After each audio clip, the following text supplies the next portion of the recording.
नमस्कार, मैं रवीश कुमार। क्या आयकर विभाग और ईडी की कार्रवाइयों से परेशान होकर भारत में पत्रकारिता को औपचारिक रूप से बंद कर देनी चाहिए? अगर इस तरह से सवाल करने वाले संस्थाओं के पीछे ये जांच एजेंसियां किसी न किसी बहाने पीछे पड़ती रहेंगी और वहां काम करने वाले पत्रकारों के लैपटॉप या फिर फोन या इलेक्ट्रॉनिक सामानों को जब्त करती रहेंगी, भले ही वो सामान लौटा दिए जाते हों, मगर इसके जरिए पत्रकारों के जहन पर किस तरह के मनोवैज्ञानिक असर डाले जा रहे हैं, इसके बारे में सोचिए। और इसलिए सोचिए कि देश भर में सरकार के ही संस्थानों में महंगी महंगी फीस देकर नौजवान पत्रकारिता की पढ़ाई कर रहे हैं और सरकार की एजेंसियों की इन कार्रवाइयों से पत्रकारिता के जो बुनियादी उसूल पर चलने वाले पत्रकार और संस्थान हैं, वो असुरक्षित महसूस होते जा रहे हैं। उनकी सुरक्षा दिन ब दिन खतरे में पड़ती चली जा रही है।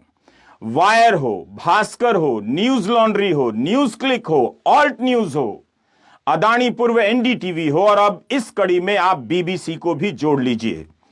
आज सुबह खबर आई कि मुंबई और दिल्ली के दफ्तर में, बीबीसी के दफ्तर में आयकर विभाग का सर्वे हुआ है। सरकारी शब्दावली में इसे सर्वे कहा जाता है, लेकिन इसे आप अपनी भाषा में रेड ही कहते हैं, छापा ही कहते हैं। कांग्रेस के नेता जयराम रमेश ने कहा है कि हम यहां अदानी प्रकरण में जेपीसी संयुक्त संसदीय समिति से जांच की मांग कर रहे हैं और वहां सरकार बीबीसी के पीछे पड़ी है। विनाशकाले विपरीत बुद्धि।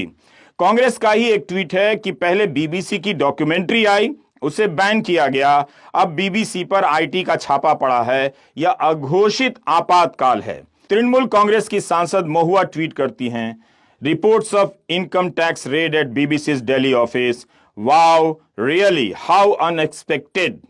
ये वो कह रही हैं और अपने ट्वीट में सवाल उठा रही हैं कि उधर तो अदानी सेबी के दफ्तर में जा रहे हैं। ये एक पुरानी खबर है जिसे लेकर महुआ मोइत्रा लगातार सवाल कर रही हैं। तो हमारा सवाल है कि सरकार जा किस दिशा में रही है? आयकर विभाग ने कहा है कि ये जो सर्वे हैं वो इंटरनेशनल टैक्सेशन और ट्रांसफर प्राइसिंग इर्रेगुलरिटी से संबंधित हैं। भारी भरकम शब्द और शब्दावलियों का इस्तेमाल होता है इसके पीछे, और जिस तरह से बीबीसी के दफ्तर पर आयकर विभाग ने दबिश दी है सर्वे के लिए, अगर आप इसी तरह के कारणों को वायर की रिपोर्टिंग से जोड़ेंगे, न्यूज क्लिक की रिपोर्टिंग से जोड़ेंगे, न्यूज लॉन्ड्री की रिपोर्टिंग से जोड़ेंगे और अदानी पूर्व एनडीटीवी की रिपोर्टिंग से जोड़ेंगे, तब आपको समझ में आ जाएगा कि इस सर्वे के पीछे की मानसिकता क्या है। अगर सरकार वित्तीय अनियमितताओं को पकड़ना चाहती है, उसके प्रति ईमानदार है, तो हम इसी वीडियो में बताएंगे कि टैक्स चोरी करने वालों को बचाने के लिए किस तरह से नियम बदले जाते हैं। और वित्त मंत्री तक कहती हैं कि हम नहीं चाहते कि आयकर विभाग आयकर दाताओं को हैरेस करे, परेशान करे। हम इसके बारे में भी बताएंगे आपको। लेकिन जिस तरह से बीबीसी के दफ्तर में आज छापा पड़ा है, उसे केवल आप बीबीसी के संदर्भ में मत देखिए। यह एक सिलसिला चलता आ रहा है और कहीं भी रुकने का नाम नहीं ले रहा है। अगर यही चलता रहेगा, इतने बड़े लोकतंत्र में पत्रकार होना इतने सारे खतरों से घिर जाना होगा, तब आप एक चुनाव कर लीजिए और फैसला कर लीजिए, घोषणा करवा दीजिए कि इस देश से पत्रकारिता को समाप्त कर दिया जाए। हम भारत के लोकतंत्र की कल्पना बगैर पत्रकारिता और पत्रकारों के कर लेंगे। अगर आपको इतना भरोसा हो गया है तो आप ये काम कर लीजिए कि पत्रकारिता को औपचारिक रूप से समाप्त कर दीजिए। आखिर यह सिलसिला कब रुकेगा, कहां जाकर रुकेगा? अंतर्राष्ट्रीय अखबारों में आए दिन भारत में प्रेस पर जिस तरह से दमन हो रहा है, उसे लेकर लेख छप रहे हैं। वॉशिंगटन पोस्ट हो, न्यूयॉर्क टाइम्स हो, या गार्डियन हो, या टाइम्स हो, या इकोनॉमिस्ट हो, हर जगह छप रहा है। इसी अदानी के प्रसंग में इकोनॉमिस्ट ने लिखा है कि भारत का प्रेस बुनियादी सवाल तक नहीं कर रहा है। इन आलोचनाओं के बीच अगर बीबीसी के दफ्तर पर आयकर विभाग छापा मारता है तो उसे आप किस नजर से देखना चाहते हैं? क्या ये कोई सतयुग की कार्रवाई हो रही है? क्या आपने तय कर लिया है कि आप देखेंगे ही नहीं, लेकिन जब तक ये YouTube पर चैनल चलते रहेंगे, कुछ पत्रकार बचे हुए रहेंगे, हम अपनी जिम्मेदारी से ये सवाल उठाते रहेंगे कि क्या भारत में इन कार्रवाइयों के डर से पत्रकारिता बंद कर देनी चाहिए? क्या भारत की जनता इतनी डरपोक, इतनी बुज़दिल हो गई है कि उसकी आंखों के सामने प्रेस को जूतों से रौंद दिया जा रहा है? पत्रकार होना खतरों से घिर जाना हो गया है। क्या आप ये फैसला कर चुके हैं? आप देख रहे हैं रवीश कुमार ऑफिशियल, यूट्यूब और फेसबुक पर हम मौजूद हैं। हमें ये त्वरित टिप्पणी करनी पड़ रही है क्योंकि बीबीसी का नया संदर्भ आ गया है जिसके दफ्तर पर छापे पड़े हैं। तब सरकार अब किस दिशा में जा रही है? सरकार जा रही है या देश सरकार के साथ साथ उस दिशा में जा रहा है जहां पत्रकारिता के सवाल करने वाले संस्थानों पर इस तरह के हमले हो रहे हैं? अभी 2 हफ्ते बाद दिल्ली में G20 की बैठक होने वाली है। तमाम विदेश मंत्री दिल्ली पहुंच रहे होंगे, पहुंचने की तैयारी कर रहे होंगे। ऐसे में बीबीसी के दफ्तर पर छापे मारकर सरकार क्या संदेश देना चाहती है? अभी तो ऋषि सुनक के प्रधानमंत्री बनने पर, उनके भारतीय मूल से संबंधित होने पर कितना गर्व महसूस किया जा रहा था, मगर उनकी सरकार के विदेश मंत्री जब दिल्ली लैंड करेंगे तब उनके सामने ये खबर होगी। बीबीसी वहां की, लंदन की जनता, ब्रिटेन की जनता के पैसे से चलने वाला पत्रकारिता का संस्थान है। तो क्या सरकार अब अंतर्राष्ट्रीय छवियों, मर्यादाओं की भी परवाह नहीं करती है? हो सकता है कि उसे कोई फर्क नहीं पड़ता, क्योंकि यह बात भी सच है कि इस दुनिया में अब कोई मोरल ऑर्डर नहीं बचा है, कोई नैतिक व्यवस्था नहीं बची है। क्या आप पुतिन के रूस से लोकतंत्र की उम्मीद कर सकते हैं? क्या आप शी जिनपिंग के चीन से लोकतंत्र की उम्मीद कर सकते हैं? कोई देश नहीं बचा है। अमेरिका में भी जो वहां के बड़े बड़े मीडिया संस्थान हैं, उनकी हरकतों पर भी सवाल उठ रहे हैं, मगर वहां इतना तो बचा हुआ है कि अब भी वहां के पत्रकारिता संस्थान, स्वतंत्र रूप से भी जो छोटे बड़े संस्थान हैं, सरकार को लगातार घेर रहे हैं और सवाल कर रहे हैं। जब बीबीसी की डॉक्यूमेंट्री आई तो सरकार ने एक फैसला किया, कहा कि यूट्यूब और ट्विटर से इसके लिंक हटाने होंगे। और सरकार ने जो दलील दी उसे आप ध्यान से सुनिए। सरकार ने कहा यह एक प्रोपेगेंडा है जो उस नैरेटिव को बढ़ावा देता है जिसकी कोई साख नहीं बची है। जब नहीं बची है तो आप बैन क्यों कर रहे हैं? जब उसका कोई महत्व नहीं बचा है इस नैरेटिव का, गुजरात दंगों को लेकर नरेंद्र मोदी पर सवाल उठाने वालों की अगर साख नहीं बची है तो उस डॉक्यूमेंट्री से इतना खतरा कैसे हो सकता है? और देखिए सरकार कहती है क्या कि यह डॉक्यूमेंट्री भारत की संप्रभुता और अखंडता को नीचा दिखाती है, कमतर बताती है। क्या नरेंद्र मोदी से सवाल करना भारत की संप्रभुता से छेड़छाड़ करना हो गया? एक डॉक्यूमेंट्री की इतनी औकात हो गई कि वो भारत की संप्रभुता को नीचा दिखाती है? तब तो तमाम तरह के सवाल हम और आज आप जो रोज उठाते हैं सरकार के खिलाफ, इन सवालों को भी एक दिन घोषित कर दिया जाएगा कि आपके सवाल, आप जनता के सवाल भारत की संप्रभुता और अखंडता को कमतर बताते हैं, कम करते हैं उसके मेयार को। और सरकार कहती है कि इस डॉक्यूमेंट्री में दूसरे मुल्कों के साथ दोस्ताना संबंधों को खराब करने की क्षमता है और देश के भीतर माहौल बिगाड़ने की क्षमता है। जंतर मंतर पर आए दिन साधु संत की वेशभूषा में लोग जमा हो जाते हैं और अल्पसंख्यक समुदाय को ललकारते हैं, हिंसक बातें कहते हैं, नफरत की बातें करते हैं, जिसके बारे में सुप्रीम कोर्ट लगातार चेतावनी देता है, कार्रवाई करने की बात करता है। लेकिन इसके बाद भी वो लोग जमा होते हैं, जो मन में आता है वो कहते हैं।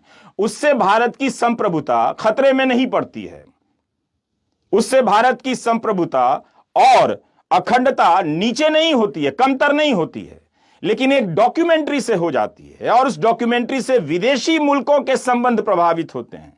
लेकिन जब आप बीबीसी के दफ्तर में छापे मारते हैं, वो एक बाहर का संस्थान है, तो क्या उससे भी विदेशी संबंधों पर असर नहीं पड़ता है? इसके लिए भी आप तर्क ढूंढकर लाएंगे ही, क्योंकि अभी तक जब भी मीडिया के संस्थानों पर, सवाल करने वाले संस्थानों पर छापे पड़े हैं, आप इसी तरह के तर्क लाते रहे। एक डॉक्यूमेंट्री से भारत के संबंध बिगड़ जाएंगे, कानून व्यवस्था खराब हो जाएगी। ललकार रहे हैं दूसरे धर्म के लोगों को, मारने काटने की बातें कर रहे हैं, इसी दिल्ली में आकर कर रहे हैं और उनके खिलाफ कोई कार्रवाई नहीं होती है। लेकिन एक डॉक्यूमेंट्री से इतना बड़ा भूत खड़ा कर दिया जाता है। आज सर्वे हुआ है, लेकिन यह बीबीसी तक सीमित नहीं है। हम आपको एक बात बताना चाहते हैं, थोड़ा फ्लैशबैक में ले जाना चाहते हैं। कोरोना के दूसरे समय में, दूसरे काल में क्या हुआ था? क्या आपने नहीं देखा कि किस तरह से लोग तड़प तड़प कर मर रहे थे? क्या आपने नहीं देखा कि मरने वालों की संख्या में सरकार को ही अलग अलग जगहों पर, प्रशासन को भी अलग अलग जगहों पर मरने वालों की संख्या में संशोधन करने पड़े? क्योंकि प्रेस ने सवाल उठाए थे कि मरने वालों की संख्या कम बताई जाती है। लेकिन इसी से संबंधित गुजरात में शानदार रिपोर्टिंग हो रही थी। दिव्य भास्कर के पत्रकार एक नया मानदंड गढ़ रहे थे और मरने वालों की सरकारी संख्या के आगे अपनी तरफ से उसकी दावेदारी को चुनौती दे रहे थे। क्या हुआ? जुलाई 2021 में भास्कर, दिव्य भास्कर के तमाम दफ्तरों में छापे पड़ते हैं, जयपुर, भोपाल, इंदौर और अहमदाबाद में। उस वक्त तो चला था आई स्टैंड विद भास्कर, लेकिन भास्कर पर ये छापे पड़े। क्या क्या खबरें आती थी, कहीं 600 करोड़ मिल गए हैं, कहीं 700 करोड़ मिल गए हैं। इस तरह के ऑफ रिकॉर्ड खबरें चारों तरफ से फैला दी गई और भास्कर के दफ्तर पर छापे पड़े थे।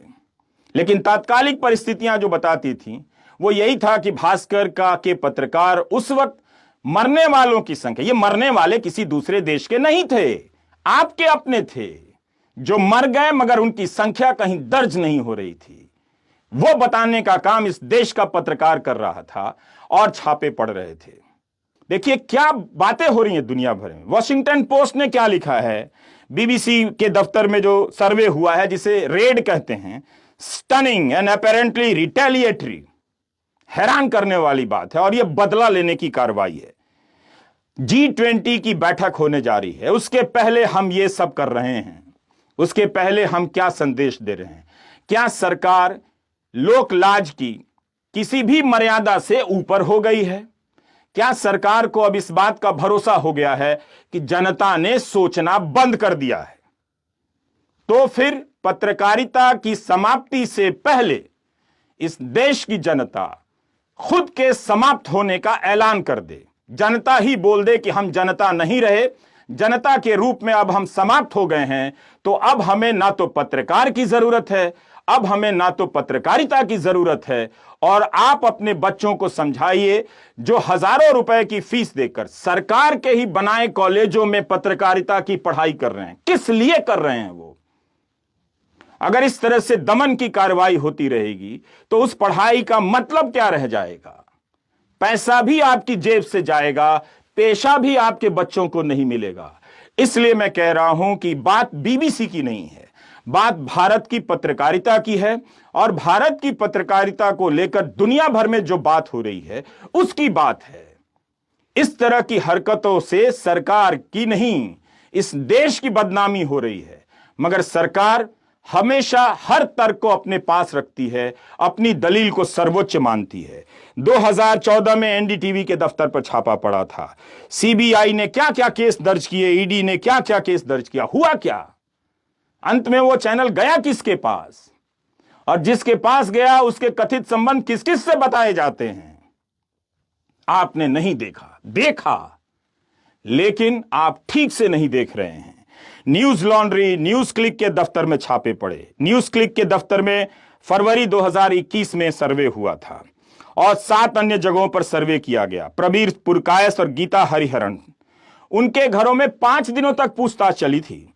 इंडियन एक्सप्रेस ने लिखा है कि आयकर अधिकारी उनके ही घर रुक गए थे। निकला क्या? 113 घंटे तक दोनों अपने घर से नहीं निकल सके थे।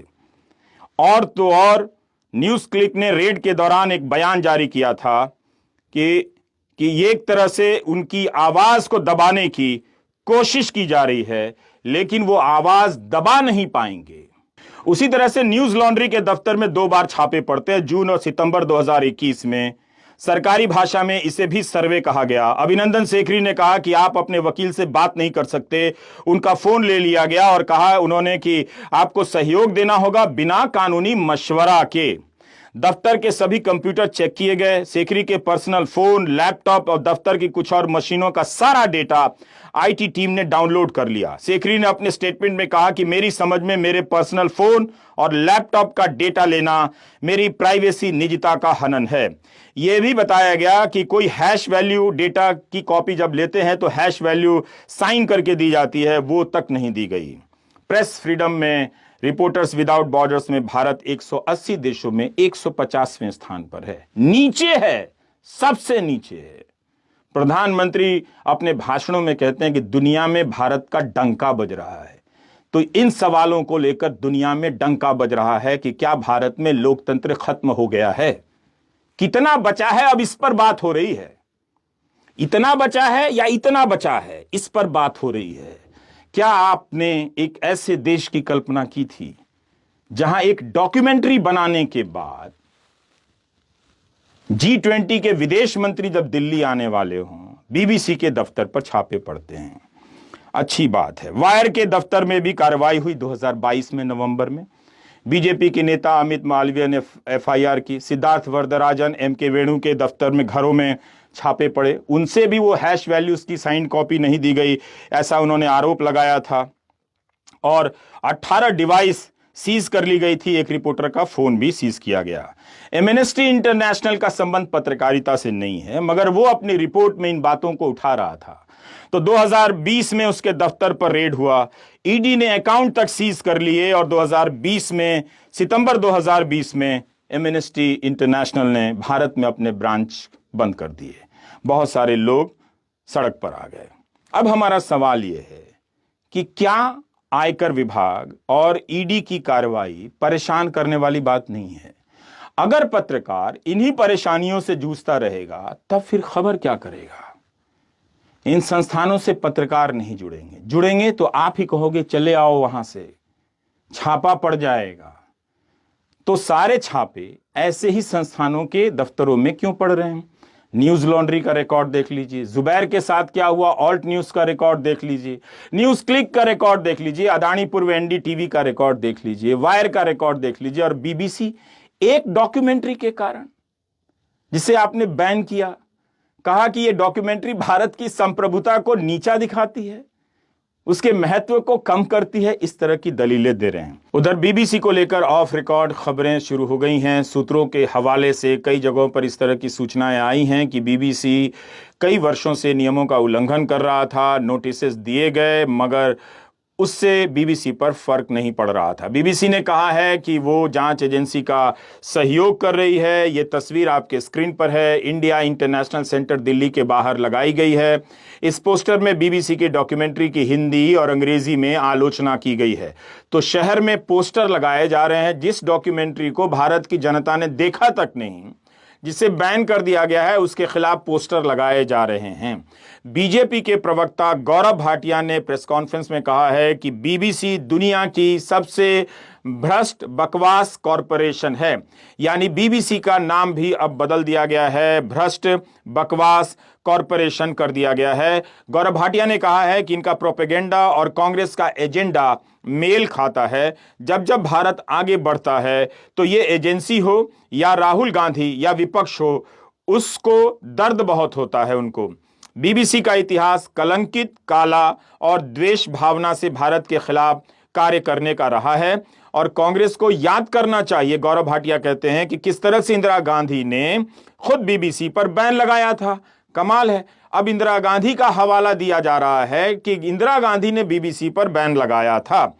गौरव भाटिया कहते हैं निष्पक्ष रिपोर्टिंग और पत्रकारिता करे, यह संविधान उनको हक देता है, लेकिन यह हक किसने दिया कि कोई रिपोर्टिंग निष्पक्ष है या नहीं, क्या ये गौरव भाटिया तय करेंगे? तो गौरव भाटिया आगे कहते हैं कि किस तरह से रिपोर्टिंग की आड़ में एक एजेंडा आगे बढ़ाया जाता है और फिर यह भी कहा जाता है कि एजेंसी स्वायत्तता से काम कर रही है। तो बीजेपी अब बीबीसी के खिलाफ और ज्यादा आक्रामक हो गई है इस रेड के बाद भी। तब भी जब G20 के विदेश मंत्री दिल्ली उतरने वाले हों और एक बाहर की मीडिया एजेंसी पर आयकर एजेंसी उसके दफ्तरों में जाती है और सर्वे करना शुरू करती है, पत्रकारों और न जाने किन किन के इलेक्ट्रॉनिक उपकरण जांच के नाम पर सीज किए जाते हैं। एडिटर्स गिल्ड ऑफ इंडिया ने एक बयान जारी करते हुए कहा है कि हम आयकर विभाग द्वारा बीबीसी इंडिया के दफ्तर पर किए गए सर्वे से काफी चिंतित हैं। ये कार्यवाही हाल ही में बीबीसी द्वारा रिलीज की गई 2 डॉक्यूमेंट्री के बाद हुई है, जिसमें 2002 की गुजरात हिंसा और वर्तमान में भारत में अल्पसंख्यकों की स्थिति का वर्णन था। इसी तरह 2021 सितंबर में भी न्यूज क्लिक और न्यूज लॉन्ड्री पर ऐसे ही सर्वे किए गए। जून 2021 में दैनिक भास्कर और भारत समाचार के खिलाफ सर्वे हुए। फरवरी 2021 में ईडी ने न्यूज क्लिक के दफ्तर पर रेड की थी। हर केस में इन न्यूज संस्थानों द्वारा सरकार की खामोशियों को उजागर करती हुई रिपोर्ट के बाद रेड और सर्वे हुए। ये ट्रेंड संवैधानिक लोकतंत्र को कमजोर बना रहा है। गिल्ड ये मांग करता है कि ऐसी सभी जांचों में सावधानी और संवेदनशीलता बरती जाए ताकि पत्रकारों और मीडिया संस्थानों के हकों का हनन ना हो। साथ ही पहले की मांग को भी दोहराता है कि सरकार ये सुनिश्चित करे कि ऐसी जांच नियमों के दायरे में हो और ये स्वतंत्र पत्रकारिता को डराने धमकाने का एक यंत्र ना बन जाए। प्रेस क्लब ऑफ इंडिया ने भी अपने बयान में कहा है कि वो इस सर्वे की कड़ी निंदा करते हैं। कहा है कि यह सर्वे सरकारी एजेंसियों द्वारा मीडिया पर किए जा रहे हमले की कड़ी का एक हिस्सा है, खास तौर पर मीडिया के उन हिस्सों पर जो सरकार की नजर में मौजूदा सत्ता पक्ष के खिलाफ हैं। ये बेहद अफसोस की बात है कि आज की ये कार्यवाही साफ तौर पर बदले की भावना से की गई लगती है, क्योंकि कुछ ही हफ्तों पहले बीबीसी ने गुजरात दंगों पर एक डॉक्यूमेंट्री रिलीज की थी। हम चिंतित हैं कि एक अंतर्राष्ट्रीय ब्रॉडकास्टिंग नेटवर्क के खिलाफ इस प्रकार की कार्यवाही विश्व में सबसे बड़े लोकतंत्र के रूप में भारत की छवि को धूमिल करेगी। हम सरकार से अपील करते हैं कि मीडिया को डराने और प्रेस की आजादी पर अंकुश लगाने के लिए अपनी एजेंसियों द्वारा उनकी शक्तियों के गलत इस्तेमाल पर रोक लगाए। Wire, news click, news laundry, alt news, Adani पूर्व एनडीटीवी और अब बीबीसी, क्या इनकी डिग्निटी का संवेदनशीलता के साथ ध्यान रखा गया है? प्रधानमंत्री जी, हम सवाल पूछ रहे हैं, पता नहीं ये पूछना भी कब बंद हो जाए।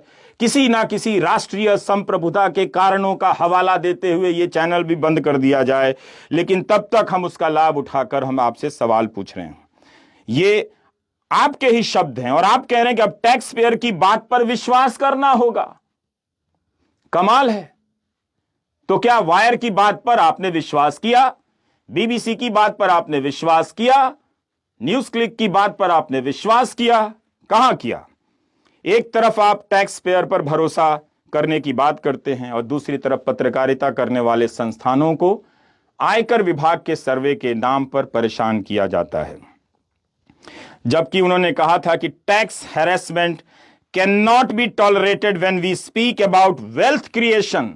क्या ये पत्रकारिता के छोटे छोटे संस्थान वेल्थ क्रिएशन नहीं कर रहे हैं? ये निर्मला सीतारमण के बयान थे कि उनकी सरकार चाहती है कि आयकर दाताओं को प्रताड़ित ना किया जाए। Tax harassment can not be tolerated when we speak without wealth creation. तो दोनों कह रहे हैं कि आयकर विभाग के अधिकारी अब परेशान नहीं करेंगे। मतलब परेशान तो करते रहे होंगे, फंसाते रहे होंगे। वही बता सकते हैं किन टैक्स पेयर्स को लाभ दिया गया। यह कहा गया कि 3 साल से पुराने मामले नहीं खुलेंगे, पहले 6 साल तक के मामले खुला करते थे। यह राहत आपने किससे दी?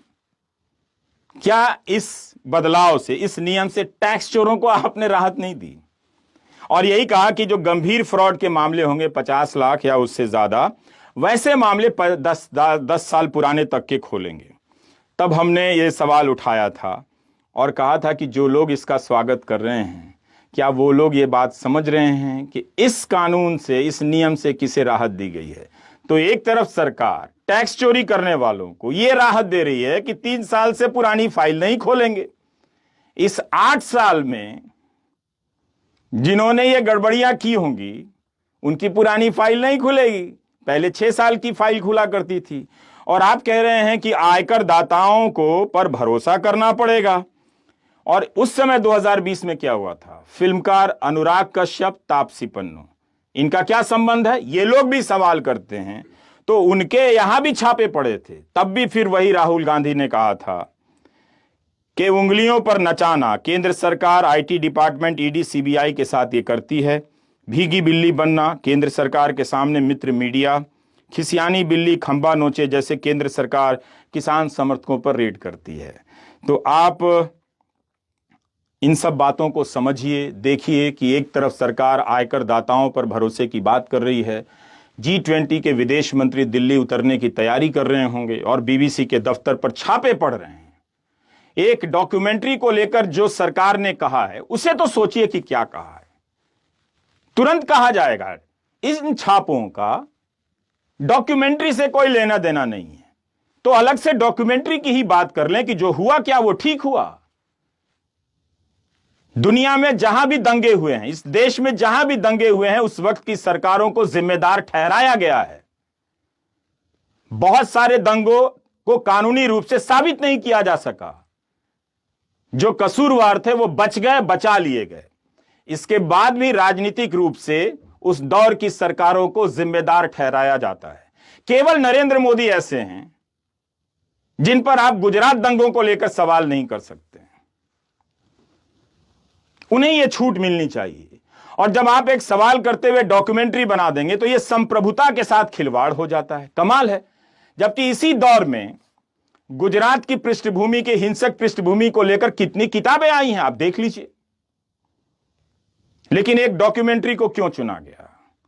क्या अब जहां जहां पत्रकारिता हो रही है वहां वहां आयकर या जांच एजेंसियों के अधिकारियों के जूते अब ज्यादा जोर से आवाज करने लगे हैं, ताकि दबे कुचले समुदायों से आने वाले कमजोर नए पत्रकार अब ये संदेश सुन लें कि भारत में अगर पत्रकारिता करनी है तो उसके खतरे कितने बड़े हैं। चाटुकारिता करनी है तो उन्हें फूल मालाओं से लादा जाएगा। ये अच्छा नहीं हो रहा है। जिस तरह से पत्रकारिता के संस्थानों को निशाना बनाया जा रहा है, ये अच्छा नहीं हो रहा है। केवल बात बीबीसी की नहीं है, बात तमाम चैनलों की है, बात जो लोग गोदी मीडिया हैं उनकी भी बात है। क्या ये पत्रकारिता है? क्या गोदी मीडिया को लेकर आप दुनिया में घूमना चाहते हैं? हर जगह आपका सर शर्म से झुकता रहेगा। आप कितना और किस हद तक अपने सर को झुकने देना चाहते हैं, आज सवाल यही है। उम्मीद है आप एक बार फिर से इसे देखकर नहीं देखेंगे और सरकार अगले छापे की तैयारी कर रही होगी। अगला निशाना कौन होगा और उस निशाने पर वीडियो बनाने के लिए कौन बचा होगा? अगर आपको लगता है कि ये सब इतनी बड़ी पहेलियां हैं जिसे बुझाने के लिए लाल बुझक्कड़ चाहिए, तो आपके लोकतंत्र को बहुत बहुत शुभकामनाएं। नमस्कार, मैं रवीश कुमार।